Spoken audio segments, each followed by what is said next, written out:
bés bi mooy mise en accusation wu juróomi ministres yi assemblée nationale adopté ñu yóbbu leen donc devant la haute cour de justice pour àtte leen ñeent ñi wax nañ ko sànq fonds Covid yi lañ leen di toppee muy Mansour Faye Ndeye Saly Diop Sophie Gladima ak Moustapha Diop Ismaïla Madior Fall lañ ci toppee mbiram corruption bi nga xam ni ab entrepreneur moo ko tuumaal yow ni ñu doxalee processus bi gisoo ci benn gàkk-gàkk.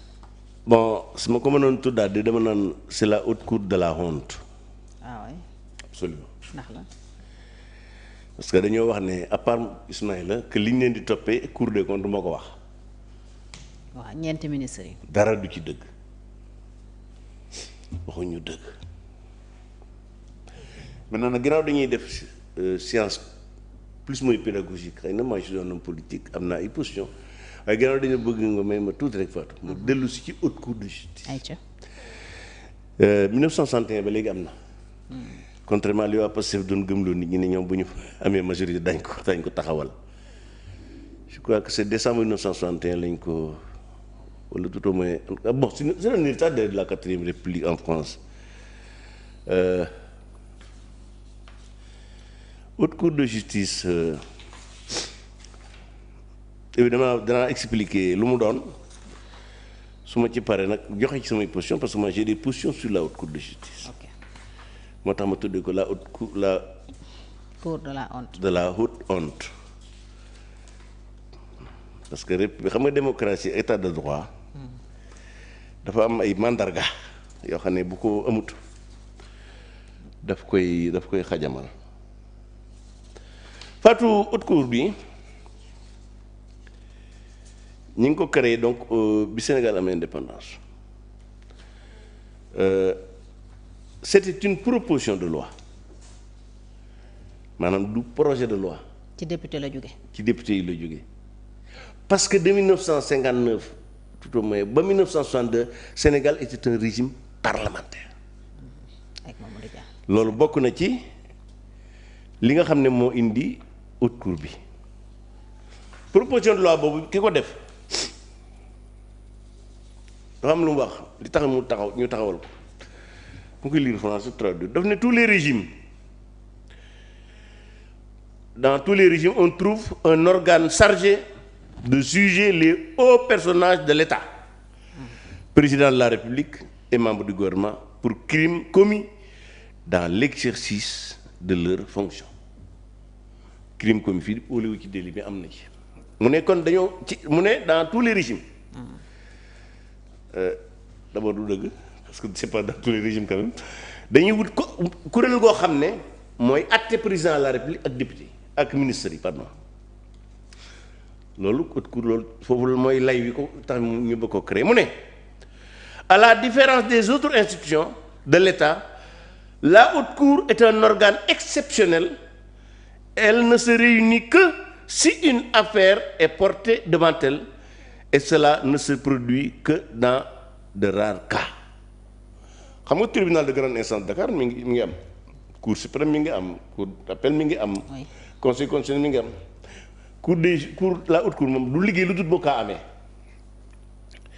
mu ne donc li ko wutale ak yeneen institutions yi mooy que moom du daje lu dul maanaam c'est une institution exceptionnelle maanaam lu rare la du daje lu dul bu mbir xewee maanaam bu ñu waree àtte nit. ñu wërtaate kenn nit ñi day kenn ko ne dox see soxla. Ainsi autant les membres de l'Assemblée nationale bénéficient de l'inviolabilité et de l'immunité parlementaire, autant il fallait qu'un texte de loi organique intervienne pour instituer une juridiction spéciale conçue pour juger le président de la République et les membres du gouvernement pour crimes et délits commis dans l'exercice de la fonction. mu ne ginnaaw dañu aar. c'est le régime parlementaire il faut toujours nga def l'idée de l'esprit bi ci régime parlementaire bi nag mu ne ginnaaw dañoo aar député yi ba nu mu neexee justice mu tal teg seen loxo. ak immunité parlementaire immunité parlementaire dañoo war a wutal aussi président la ak i gouvernement ak i ministre am kuréel boo xam ne moo leen di àtte genre kiiraay. waaw genre kiiraay la effectivement muy une justice de privilège de juridiction. moom la ko tubaab yi tudde quoi maanaam. cour boo xam ne borom yax yu rëy lay àtte borom ndomba tànk yi borom ndomba tànk yi. président ak ay ministres am. ak i ministre am moom mu tekkee ne la tradition parlementaire est en faveur d'une désignation des membres de la haute cour par l'Assemblée nationale étant donné le caractère politique de la juridiction mu ne fii assemblée mooy tànn ñi ci bokk maintenant ñi ci tànn justice moom du leen tànn bu yekk mooy wax ne diw ak diw la loi moo ko wax mais ñi leen di tànn moom xam nañ leen ba pare. mën nañ sax ne assemblée ko tànn parce que c'est une loi moo ko tànn. waaye député yi moom yi ci bokk assemblée lañ leen di tànne mais li gën a information ci projet de loi boobu ci bi muy expliquer boobu. lu tax mooy li ma wax ne c'est une juridiction à caractère politique. parce que c'est une assemblée, c'est un tribunal ad hoc. C'est le seul tribunal boo xam ne pouvoir exécutif pouvoir législatif pardon ak pouvoir judiciaire ñoo ko bokk. bu may ñëwee ci kanam daa wax lu tax d'accorduma ci lii daa bokk ci tax d'accorduma ci. mu ne le ministère public pour les mêmes raisons sera désigné dans les mêmes conditions par l'Assemblée. La loi déjà moo désigné c'est le président de la Cour suprême moo nekk président de la Haute Cour de justice. Le président la commission d'instruction est présidée par le président de la Cour d'appel extra quoi donc ay magistrats ñëw maintenant mieux encore la commission d'instruction à cause de son caractère bon la commission d'instruction yi moom ay député lañ ko dénk ay magistrats pas ay député yi ñoom bu ñuy atte mise en accusation ak atte le député di intervenir mise en accusation ñoo koy def bu ñu defee mise en accusation commission d'instruction nag mooy gëstu.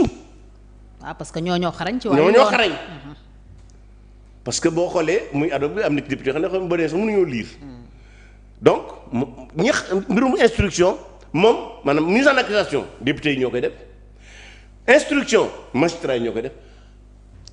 atte bi jugement bi député yi ak.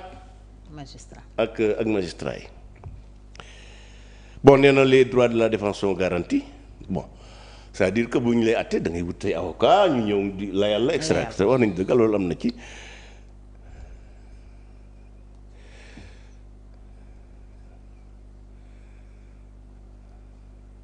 mu ne par exemple muy leer ne haute cour de justice président de la République moom lenn rek lañ ko mën a yóbbu muy haute trahison et malheureusement jusqu'à présent la haute trahison n'est pas définie au Sénégal xamuñu ba léegi lu muy tekki te constitution bu Sénégal daa wax nit ki mënu su ko àtte ci lu ñu xamul lu mu doon. Les membres du gouvernement répondent devant cette juridiction des crimes et délits commis.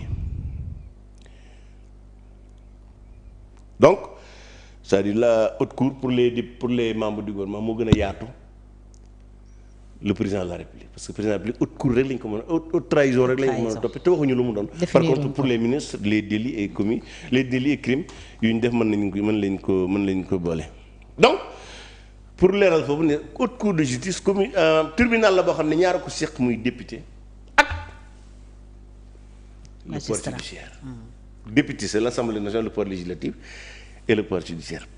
may wax boo gisee d'accorduma ci haute cour bi mooy day remettre en cause le principe de la séparation des pouvoirs parce que sunu constitution sunu république dafa sukkandiku ci la séparation du pouvoir maanaam exécutif daa am liggéey boo xam ne ca la war a yem législatif am liggéey boo xam ne ca la war a yem maanaam législatif moom mooy dogal exécutif mooy doxal justice mooy àtte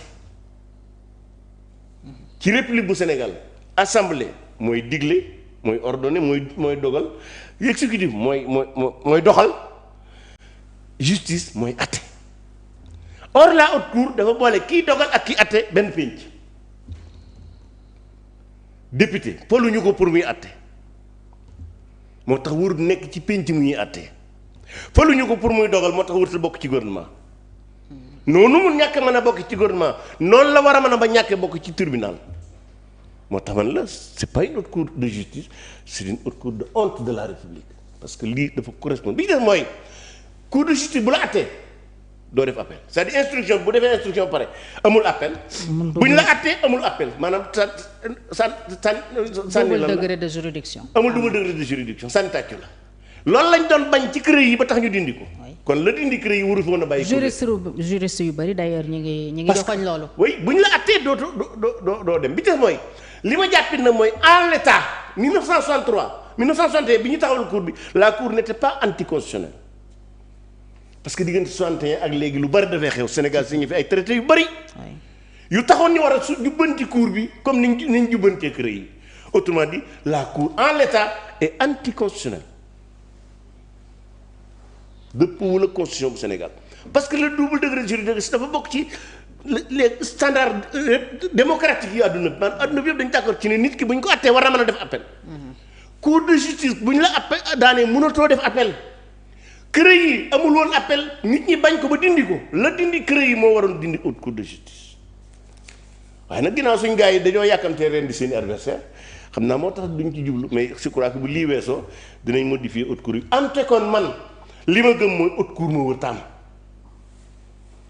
man li ma gëm mooy juridiction spéciale moo wër ta am ci république Fatou. ñëpp a war a yem. Sénégal yépp yàlla leen bind amu ci ku yàlla bind sénégalais yépp ñoo war a am sañ-sañ ñoo égaux devant la loi warul am sénégalais bu ñuy atte spécialement ak sénégalais bu ñuy atte neneen amul sous sénégalais ak sur sénégalais amu fi sénégalais yépp yem c'est pourquoi ma jàpp ne tous les ministres y compris le président de la République doit pouvoir être jugé dans n'importe quelle juridiction parce que nag ñun Sénégal ñoo nangu ne mbaxana fi mu doonee benn mooy tribunal président bu si présider les séances de nu mu tudd xaw ma retour. rentrée des cours de tribunal. des cours du sol mbaxana président de la République buy présider l'entrée des cours de tribunal du sol mbaxana. ndax foofa la mbaxana doone benn magistrat koy sol encore une fois je crois que bu ñuy jàllee moom haute cour bi dañ ci jóg maintenant boo gisee du bëriwul wax parce que 1963 60 ak léegi ñaar bii mooy ñetteelu bu ñu ko utilisé benn bi utilisé nañ contre Mamadou Dia bi des contre nañ ko utilisé nañ contre Idriss Seck surtout en 2005 parce que Idriss Seck li ñu ko doon topp daa amut surfacturation lañ ko doon toppee surfacturation amut parce que pour mu am surfacturation daa war a am loi bu ne nangam lay jar c'est-à-dire bu amoon loi bu ne kilomètre route nangam lay jar su Idriss Seck defar loo tali lu ëpp loola ñu ne ko da ngaa surfacturé donc lañ ko doon toppee ginnaaw amut ñoo ko ci doon dugal dem nañ ba xam ne amut ñu bàyyi ko mu ñibbi këram. non lii la mujjee am en 2005 mais bien sûr parce que la surfacturation n'existe pas dans le droit sénégalais et d'ailleurs xëy na bu ñu ñëwee ci mbirum Mansour Faye dina ci gën a leer ay caaxaan la amut. donc Idrissa Seck ci mbiram ceeb bi Mansour Faye wax na ko. donc amul donc effectivement Idrissa bi ñu ko yóbbu wut ko sotti donc bii mooy troisième fois bi mais jàpp naa ne li daloon waa PDS wala je vais même dire li ñu daloon nun waa PDS parce que boobu maa ngi PDS ci Idrissa Seck lu ko gën a bon dana dal waa Pastef ci ñi ñu yóbbu cour des tribunaux. maanaam ñu jëlee ci gàcce. mais bien sûr parce que mënuñu jël lu dul gàcce. mais sànq nee nga yow Mansour mën nañoo jàpp de dugg na kaso ba pare ndax ñii moom. waaw d'accord mais non xam nga dugg kaso moom mooy ñu dugal le mandat de dépôt loolu dugg kaso. waaw waaye ñu condamné la bokkut ko beneen étape la quoi. d'accord Idrissa Seck bi ñu koy àtte boobu mi ngi rëbës. dëgg la. boobu mi ngi rëbës dañ ko bàyyi mu ñibbi këram encore une fois ci bu ñu defu ndax gàcce gi leen. nar jàpp nga ne ca cëppaandaw la bu magistrat yi defee seen instruction ba pare duñu gis luñ toppee ñoom. lay sa ñoom instruction la yëf